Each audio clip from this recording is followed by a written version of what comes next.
Hi everyone, hope that you are doing well today. Today I'm going to do a detailed review of the Hermes gold CDC bracelet.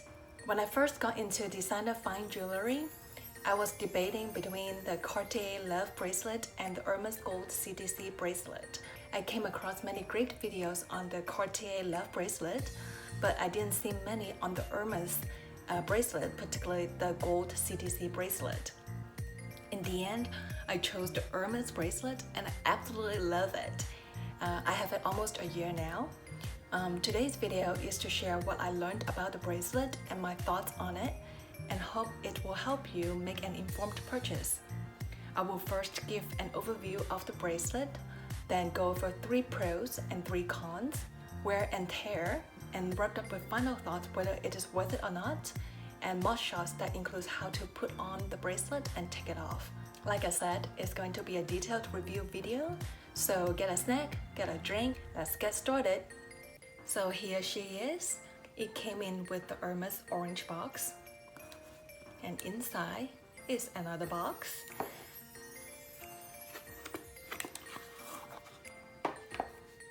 It's a very solid one, and it has the logo on it. And if I open up like so, it's just so.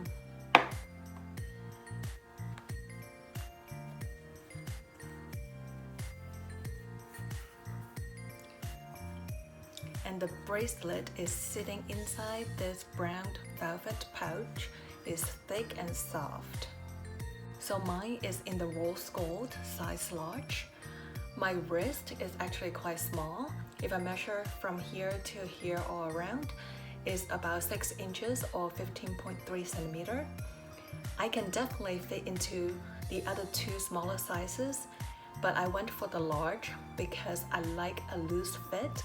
For some reason, when it sits lower on my arm, the bracelet looks more feminine, and it seems to soften some of the edginess of the bracelet.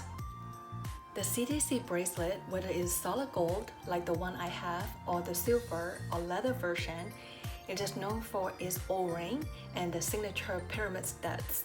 These designed features were actually inspired by the dark color collections Hermes designed for its clientele back in 1920s.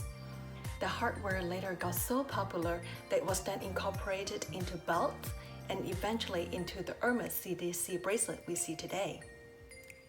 For the gold CDC bracelet, it is in solid 18 karat gold. You can tell by looking at the stamped inside the bracelet. It says AU 750. It weighs about 24 grams, definitely lighter than the Cartier Love bracelet. The gold bracelet is in oval shape, like the Cartier, and it comes in 3 sizes. They are SH, which stands for short, ST, which stands for standard, and LG, which stands for large. For mine, it is in LG. Its circumference is about 6.75 inches. The width of the gold bracelet, like here, regardless of sizes, is about 5.5 millimeters. However, the sterling silver CDC bracelet and the leather CDC bracelet, they do have various width. So make sure you try it on in person if you are deciding which will fit well on your wrist. The bracelet is available in various materials: yellow gold, rose gold, white gold, and also those with precious stones and sterling silver. I had a hard time to decide which color I wanted, but after trying it on and thinking through what I will be using it for, I decided to go for the rose gold. I think that complements my skin tones, and it is something I can wear dressing up and dressing down. And for some reason, I just really like Hermes rose gold on the gold CDC bracelet. I felt it's a very subtle shade of pink. You can see better in the mugshot video, which I will show you later. However, I will have to say that not all rose gold under Hermes is equal. I've seen the rose gold in the H Click Collect bracelet. I felt it's definitely too pink for me, but maybe it's a good thing, otherwise my wallet will be in trouble. Now onto the bracelet again. It has the signature O-ring right here. It can go up and down like so. And one pyramid stud on each side, one here and one there. And inside there is engraving in the back. On top it says AU 750 Hermes large. At the bottom it says made in France, and then it has a unique ID number underneath it. The bracelet has a hinge mechanism. To open, you just press it and then lift it, move the bar up like so, and to close it, you push it in, and that's how you close it. I can open and close without help. It definitely takes a bit of practice, but once you get a hang of it, it is very easy. I will also show how I do it in the martial videos. On the note of the hinge mechanism, I thought I would share something I learned when I was at the store. The sales associate casually mentioned that each of the Hermes bracelet has a unique closure. The reason behind it is that it is trying to make the closure as invisible as possible. I thought it was quite interesting and true at the same time. I cannot think of an Hermes bracelet that I saw where I can see the lock right away. Now let's talk about the 3 pros. Pro number 1. It is definitely a gender neutral bracelet. I think it looks great on both men and women. Part of it, I think, is because it has a good mix of edginess and elegance, and that brings me to pro number 2. It's versatility and longevity. I think because the bracelet has such a well-balanced design between toughness and softness, and it just has the right amount of elements, not too plain and not too busy, it gives you a lot of flexibility in terms of wearing it in different ways. Wear it alone or stacking it with other bracelet. Outfit-wise, it works well with a simple black dress for an event or as simple as a pair of jeans to run errands. It looks so great on both. While some people may not consider it classic, I do think because the heritage of the design, and it has been around since 1940s, I felt it's definitely a timeless piece, and it's something I can wear for many years to come and even pass down to my daughters in the future. Pro number 3, ease of use. What I mean is that the bracelet is very easy to wear. It's very easy to open and close, and it's very comfortable to wear. I can choose to wear the bracelet 24/7 or take it off every day as soon as I get home. I know some people do not like to wear their jewelry 24/7, and I am actually one of them myself. So the fact that I can easily take it off as soon as I get home without fussing with it too much, that really makes me happy.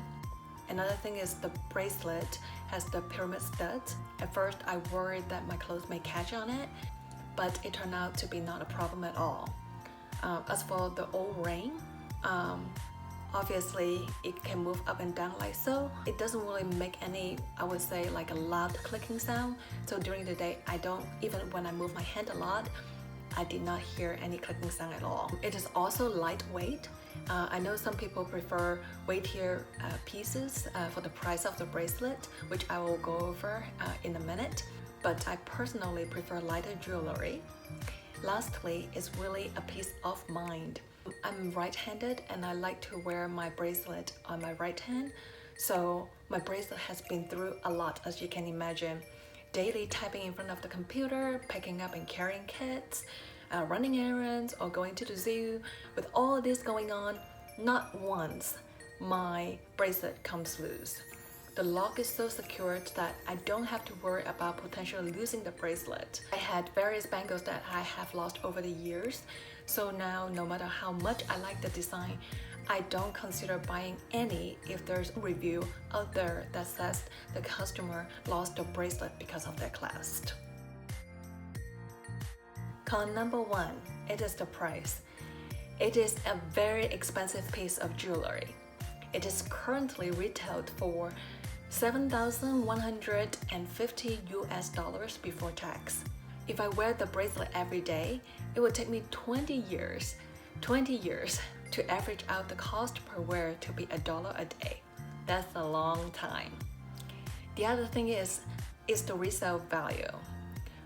The resale value of this bracelet, at the top of the range that I've seen is approximately 75% to 80% of the retail price. Definitely not as great as the Cartier Love bracelet, which can be close to the retail price. With all that being said though, if it is a piece of jewelry that you absolutely love, it makes your eyes sparkle and give you butterfly when you see it, or it just gives you the extra oomph whatever you're doing, I think it's definitely worth it, but just don't go to debt for it. Con number 2 is the opening. The opening of the bracelet is quite narrow, and let me show you what I mean. So here, that's how I open it, and you can see this part and this part is the only way that you can get your hand inside the bracelet. So when I put on my bracelet, I have to kind of slide in like so and turn. If I do this up and down, I won't be able to get out.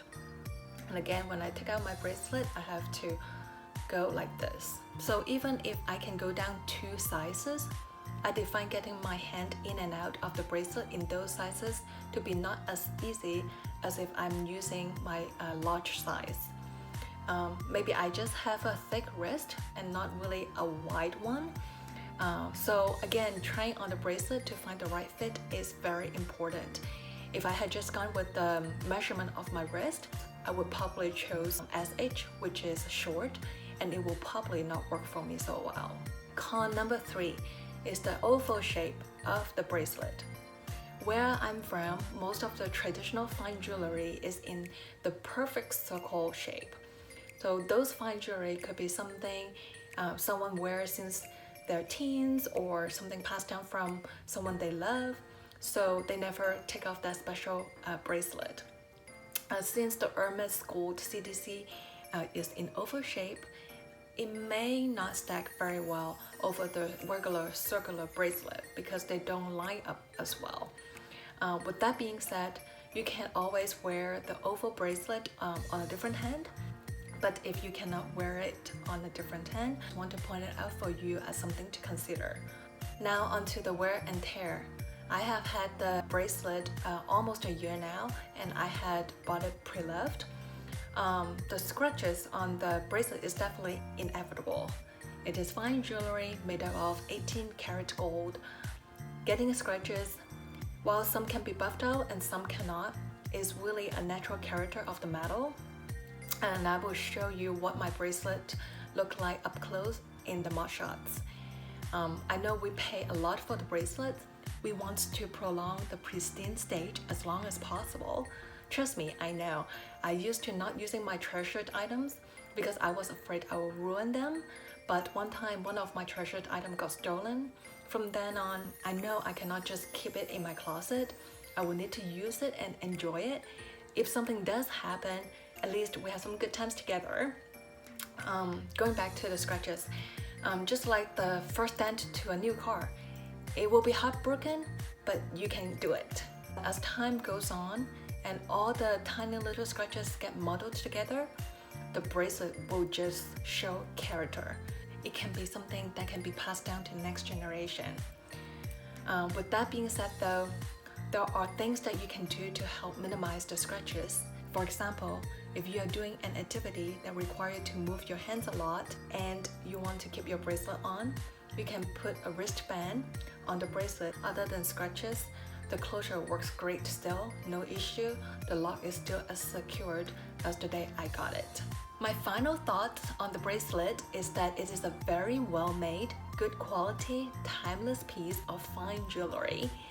It is understated with a great balance of edginess and elegance.